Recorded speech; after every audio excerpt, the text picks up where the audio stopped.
میتھیولوجی پڑھتے ہیں، گریک میتھیولوجی پڑھتے ہیں، تو آپ کو پتہ چلتا ہے کہ پتال کے اندر جو اترنے کا سلسلہ ہے اور وہاں پر پریچنگ کا سلسلہ ہے، یہ ان کے دیوتا زیوس کا سلسلہ ہے. یہ تفسیر وہاں سے مستعار ہے. یہ تفسیر یعنی یہ یونانیوں کی بت پرستانہ تفسیر ہے. اس کا بائبل کے ساتھ کوئی بھی تعلق واسطہ نہیں ہے. تو یہ زبردستی کی تفسیر کلیسیا کو سکھا کر کلیسیا کا جو ہے یہ عقیدہ بنا دیا کہ یسوع المسیح ہوا اور 3 دن جب اس کا جسم مردہ رہا تو اس کی روح پتال میں کیا کر رہی تھی؟ منادی کر رہی تھی. روحوں کے اندر ایسا کوئی سلسلہ نہیں ہے، اور کہیں لکھا بھی نہیں ہے کہ اس نے عالم روا میں منادی کی. یہ صاف جھوٹ ہے. یہ لکھا ہے کہ قیدی روحوں میں منادی کی. کن روحوں میں منادی کی؟ پاسٹر صاحب نکال لیا ذرا یہاں کھڑے ہو کر بلند آواز سے پڑھنا.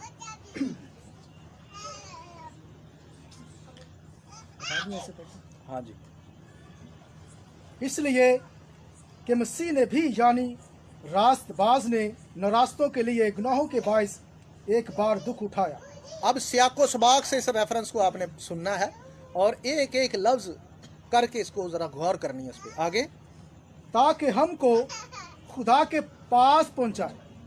وہ جسم کے اعتبار سے تو مارا گیا. کس کے اعتبار سے مارا گیا؟ آپ سب کی آواز چاہیے. کس کے اعتبار سے مارا گیا؟ اور آگے کیا لکھا ہے؟ لیکن روح کے اعتبار سے زندہ کیا گیا.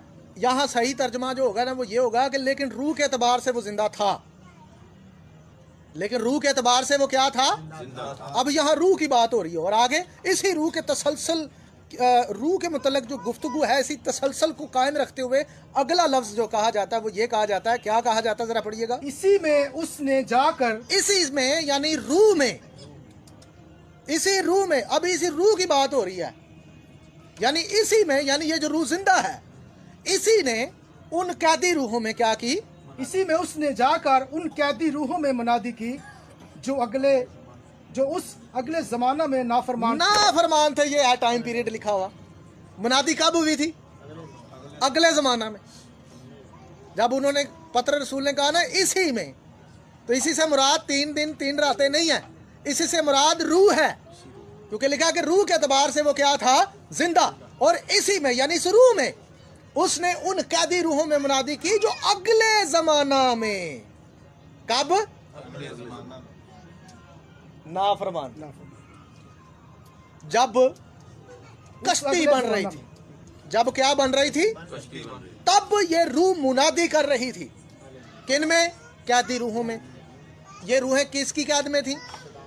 جیسا کہ میں نے اپنے سرمن اسی مضمون کے شروع میں بتایا تھا، نیفلم جب میں نے نیفلم کی اسٹڈی دی تھی تو میں نے آپ کو بتایا تھا کہ یہ جو آسمان سے بھیجے گئے فرشتے تھے ان کو دنیا کے حالات ٹھیک کرنے کے لیے بھیجا گیا، لیکن انہوں نے آ کر کیا کیا؟ انسان پر اپنی بادشاہت کا تسلط بنا لیا اور انسانوں کو اپنے قبضے میں کر لیا. پہلی قید تو یہ ہے. دوسری قید یہ ہے کہ انسان بدی میں پڑ گیا اور یہ گناہ کی قید میں آ گئے. تو جب یہ پتر رسول کہتا ہے کہ ان قیدی روحوں میں منادی کی گئی تو اس سے مراد پتال کی قید نہیں، اس سے مراد نیفلم کی قید ہے، اس سے مراد گناہ کی قید ہے. ہاللویا جی. تو بڑا کلیئر ہے. لوگوں نے بڑا الٹا سیدھا جو ہے اس کی تفسیر کر کے لوگوں کو غلط عقائد کا سمجھنے نشانہ بنایا. اور آگے کیا لکھا ہے؟ جب خدا نوح کے وقت میں تحمل کر کے ٹھہرا رہا تھا. جب نوح کے وقت وہ تحمل کر کے کیا کر رہا تھا؟ ٹھہرا رہا. وقت ساتھ میں رسول بتا رہا ہے کہ یہ منادی کب ہوئی ہے. وہ کہہ رہا اگلے زمانے میں. اب حیرت کی بات ہے کہ اس لکھے ہوئے وقت کو چھوڑ دیا جاتا ہے اور اپنا کوئی تفسیری وقت نکال کر اس کو جو ہے کلیسیا کے سامنے پیش کیا جاتا ہے. ایک رسول خود بتا رہا ہے کہ یہ منادی کب ہوئی ہے. وہ ساتھ ہی لکھتا ہے کہ اگلے زمانہ میں جب وہ کشتی بن رہی تھی اس روح نے منادی کی. اب یہ روح کون سی ہے؟ میں دوبارہ پڑھ دیتا ہوں، اس روح کی نشاندہی کرتا ہوں. یہاں یسوع اپنی روح میں یہوہ ثابت ہو رہا ہے. ہاللویا. اس روح نے کب منادی کی ذرا سن لیں. پیدائش 6 باب کی آیت نمبر 3 دوبارہ پڑھ رہا ہوں. تب خداوند نے کہا کہ میری روح انسان کے ساتھ ہمیشہ مزاحمت نہ کرتی رہے گی. یعنی وہ ڈانٹ رہی تھی، وہ جھڑک رہی تھی. ہاللویا. وہ مزاحمتی منادی کر رہی تھی.